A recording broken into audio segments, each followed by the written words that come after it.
আমি বারবার বলছি 41 থেকে জন্ম নিয়ে এই পর্যন্ত জনগণ আপনাদেরকে নির্বাচিত করেনি, কারণ নির্বাচনের আগে আপনারা মানুষকে বিভ্রান্ত করে কৌশল পরিবর্তন করে এক এক নির্বাচনে এক একভাবে আবির্ভূত হন। গণভোটের কথা বলা হয়েছে, সত্য গণভোট মানুষ 71% মানুষ রায় দিয়েছে।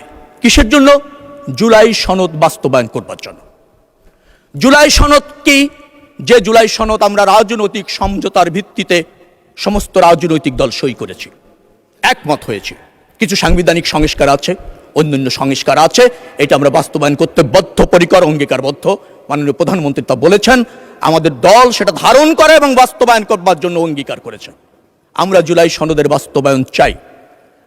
যে সনদের বাস্তবায়ন চাই সেটি হচ্ছে যেটা জাতি বা রাজনৈতিক দল সই করেছে, তার বাস্তবায়ন চাই। তার জন্য 71% মানুষ ভোট দিয়েছে জুলাই সনদ বাস্তবায়নের জন্য। সেটা বাস্তবায়ন হবে। কিভাবে হবে? সেই জায়গায় 51% ভোট দিয়েছে মানুষ বিএনপিকে, যে বিএনপি যেভাবে চেয়েছে, যেভাবে সই করেছে সেভাবে বাস্তবায়ন হবে।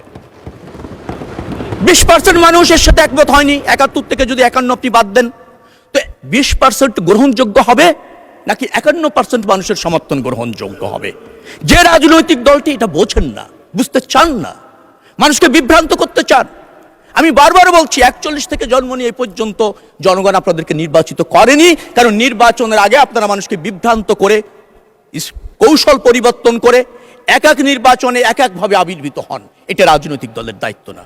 রাজনীতি শিখুন, রাজনীতি করুন, রাজনৈতিক প্রতিযোগিতা করুন, তাহলে দেশ অগ্রগতি হবে, গণতন্ত্র প্রতিষ্ঠিত হবে এবং আপনারা আমরা সবাই মিলে একটা রাজনৈতিক সৌহার্দ্যপূর্ণ পরিবেশ প্রতিষ্ঠিত করতে পারবো। সময় কম। মাননীয় স্পিকার, আপনাকে অসংখ্য ধন্যবাদ। মাননীয় প্রধানমন্ত্রীর নেতৃত্বে এদেশ এগিয়ে যাচ্ছে, এগিয়ে যাবে এবং এদেশের মানুষ তার উপর আস্থা রেখেছে, দলের উপর আস্থা রেখেছে।